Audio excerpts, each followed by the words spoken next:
بیہودہ باتوں پہ تنگ نہ ہوا کرو. بہت زیادہ تنگ ہوتے تھے نا کہ بھئی ایسا ہی ہو جائے, اللہ پھر ایسے ہی نازل کر دے. اللہ اپنے طریقے سے نازل کر رہا ہے تھوڑی تھوڑی کر کے. تو دلیل سے جو اللہ نے جواب دیا وہ یہ کہ اے نبی, ان یہودیوں سے آپ کہیں کہ یہ تو اکیلے موسیٰ علیہ السلام ہیں جن کو ڈائریکٹ تورات مل گئی, اور کتنے پیغمبر پہلے ایسے گزرے ہیں جن کو تم بھی پیغمبر مانتے ہو, ان پر تو آسمان سے تھوڑی تھوڑی کر کے وحی نازل ہوتی تھی. انا اوحینا الیک کما اوحینا الی ابراہیم و اسماعیل و اسحاق و یعقوب, ہم نے آپ پر ایسے وحی نازل کی جیسے ابراہیم علیہ السلام پر, اسحاق علیہ السلام پر, یعقوب علیہ السلام پر, موسیٰ عیسیٰ علیہ السلام پر, اور کتنے سارے پیغمبر ہیں ان سب پہ. تو یہ تو اکیلے موسیٰ ہیں, تو ان پیغمبروں کو تم بھی تو مانتے ہو, ان کا تو تم انکار نہیں کرتے کہ ان کو پوری کتاب اچانک کیوں نہیں مل گئی. تو یہ تو بعض حکمتیں تھیں جس کی وجہ سے موسیٰ علیہ السلام کو کوہ طور پہ بلا کر پوری کتاب پکڑا دی گئی ہے. اور پھر جو صحابہ کو ٹینشن ہوتی تھی نا ان کے بیہودہ اعتراضات سے, تو اللہ نے صحابہ کو تسلی دی. فقد سألوا موسیٰ اکبر من ذلک, اے صحابہ اور اے نبی آپ یہودیوں کے ان اعتراضات سے پریشان نہ ہو. ان موسیٰ علیہ السلام کو تو ہم نے تورات دی تھی نا ان کے حساب سے, انہوں نے ان کو کون سا مان لیا تھا. جب یہ تورات ملی تو یہ کہنے لگے ہم اس وقت ایمان لائیں گے کہ ہم اللہ کو بھی اپنی آنکھوں سے دیکھیں کہ اللہ دے رہا ہے آپ کو کتاب, اللہ آپ سے ہم کلام ہو رہا ہے, اللہ آپ کو کتاب دے رہا ہے, پھر مانیں گے ہم. تو یہ اتنے ڈھیٹ لوگ ہیں. تو یہ نہیں ہے کہ ایسے آسمان سے کتاب آ جائے گی تو یہ سارے یہودی دائرہ اسلام میں داخل ہو جائیں گے. ان کا مقصد انکار کرنا ہے, ضد اور ہر دھرمی ہے. تو انکار جس نے قسم کھا لی ہو تو وہ تو کچھ نہ کچھ میخیں نکالتا رہے گا.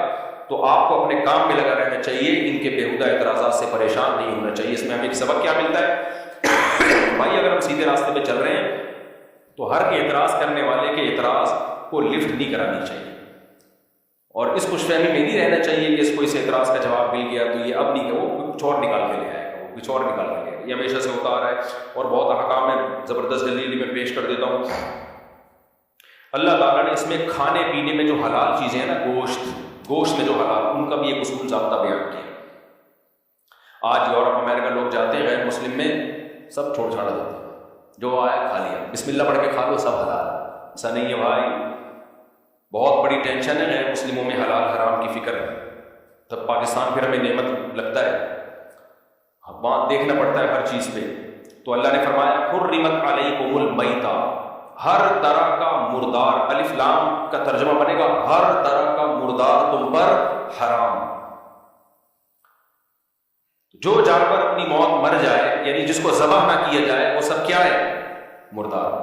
حدیث میں اس سے دو چیزوں کو مستثنیٰ کیا ہے. احلت لنا میتتان السمک والجراد, آپ صلی اللہ علیہ وسلم نے فرمایا دو چیزیں, ہم دو مردار حلال ہیں ہمارے لیے, ایک مچھلی اور ایک ٹڈی. وہ نہیں جو کھیتوں کو چٹ کر جاتی ہے ٹڈی, یہ حلال ہے دونوں مردہ ہونے کے باوجود, یعنی زبان نہیں ہوتے ہی. امام حنیفہ نے اسی سے استدلال کیا کہ سمندر میں صرف کیا حلال ہے, مچھلی.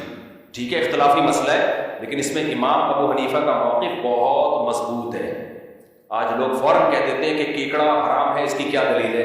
ایک ایک چیز کو پکڑ کے شریعت نہیں بتائے گی یہ بھی حرام ہے, یہ بھی حرام ہے, یہ بھی حرام ہے, یہ بھی حرام ہے. ایسا تھوڑی اصول اور ضابطے بیان کیے جاتے ہیں. اور وہ جو قرآن مجید کی آیت ہے احل لکم صید البحر وطعامہ, کہ سمندر کا کھانا اور اس کا شکار تمہارے لیے حلال ہے, اس آیت کا سیاق و سباق دیکھیں آپ. وہ احرام کی پابندیوں کو بیان کیا جا رہا ہے کہ جب تم احرام کی حالت میں ہو تو خشکی کا شکار تمہارے لیے حرام ہے, سمندر کا شکار تمہارے لیے حلال ہے. تو اس کا مقصد یہ نہیں ہے کہ سب کچھ حلال ہے, اس کا مقصد ہے کہ احرام کی پابندیوں کی وجہ سے جو شکار حرام ہوتا ہے اس کا وہ صرف خشکی کے جانوروں پر اس کا اطلاق ہوتا ہے, سمندر اور پانی کے جانوروں پر اس کا اطلاق نہیں ہوتا.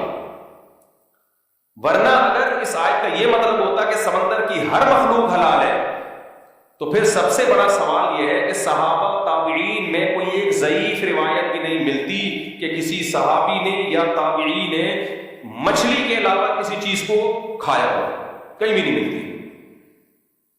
کسی حدیث میں نہیں ملتا کہ کسی صحابی نے کیکڑا کھایا ہو, حالانکہ وہ لوگ شکار پہ جاتے تھے. اور ویسے بھی عرب تو تین طرف سے پانی میں ڈوبا ہوا ہے, جزیرہ ہے, جو پانی کے علاقے ہوتے ہیں وہ بہت کھائی جاتی ہے مچھلی, تو ہمیں کہیں نہیں ملتا.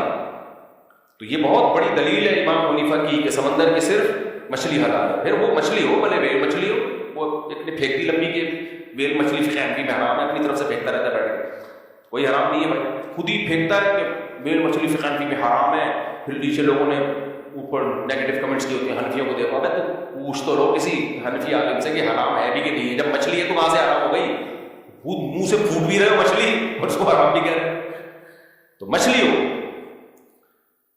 تو ایک سوال تو یہ پیدا ہوتا ہے کہ اگر ہر قسم کی مخلوق حلال ہے تو پھر صحابہ نے سے ثابت کیوں نہیں؟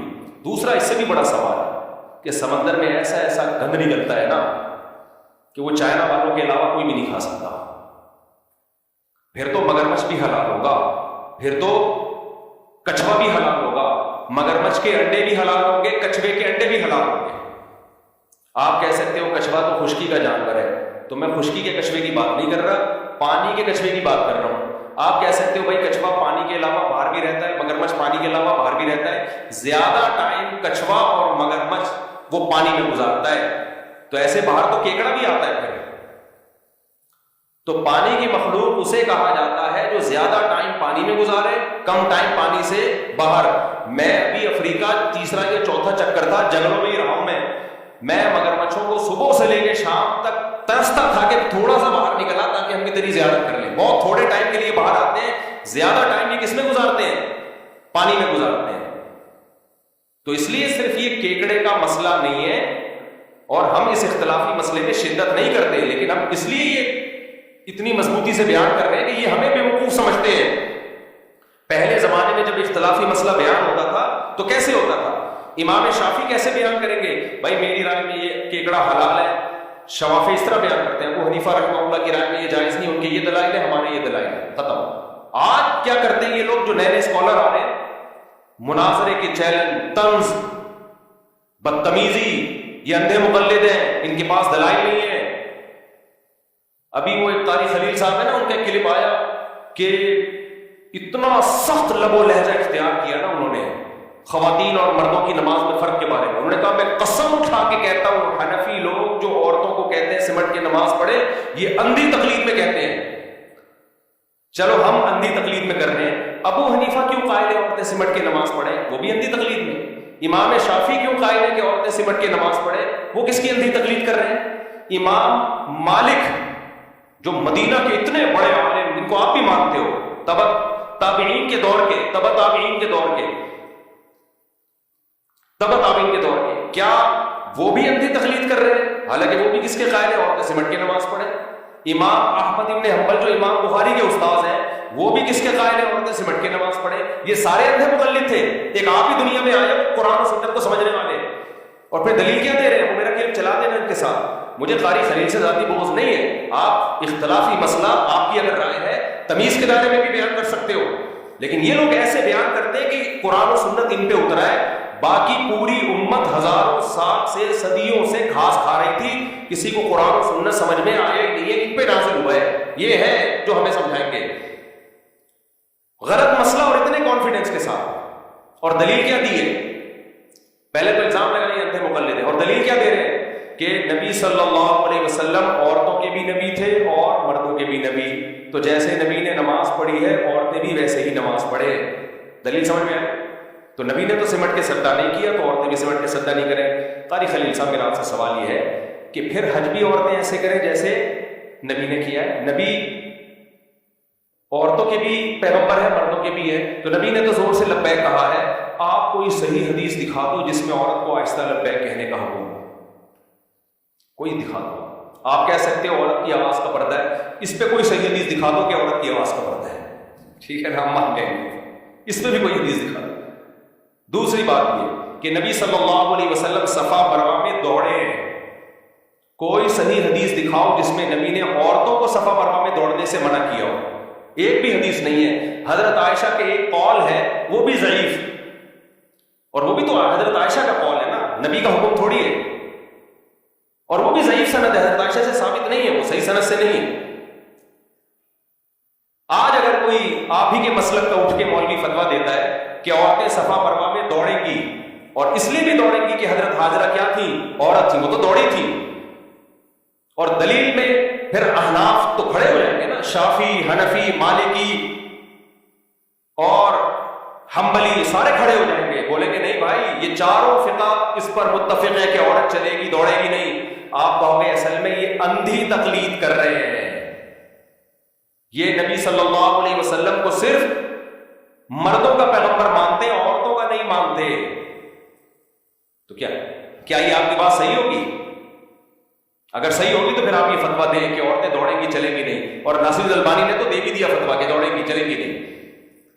تو ہم یہی کہیں گے میرے بھائی، ہر مسئلہ قرآن و حدیث میں صراحتاً مذکور نہیں ہوتا، بہت ساری چیزیں سینہ بسینہ تواتر سے چلی آتی ہیں، متفق علیہ ہوتی ہیں، ان کے خلاف جب تک کوئی حدیث نہیں ہوگی، بلکہ وہ حدیث بھی رد کر دی جائے گی، کیونکہ اجماع کی حجیت حدیث سے ہو، حدیث کا حدیث ہونا ہمیں اجماع سے پتہ چلتا ہے، حدیث کی کتابوں کا برحق ہونا، اجماع سب سے مضبوط دلیل ہے، کیونکہ نبی نے فرمایا یہ امت گمراہی میں کبھی جمع نہیں ہو سکتی۔ تو آپ نے تو مان لیا کہ امت گمراہی میں جمع ہو گئی تھی۔ تو اس لیے میں فروعی مسائل میں شدت کا قائل نہیں ہوں، لیکن یہ لوگ اس طرح سے مسائل بیان کرتے ہیں کہ لوگ ہمیں نہیں، ہمیں بے وقوف سمجھ لو میرے بھائی، ہم جیسے سینکڑوں آئے سینکڑوں چلے جائیں گے، یہ بات ہم تک نہیں۔ میں خواتین کے سمٹ کے نماز کا قائل نہیں ہوں اکیلا،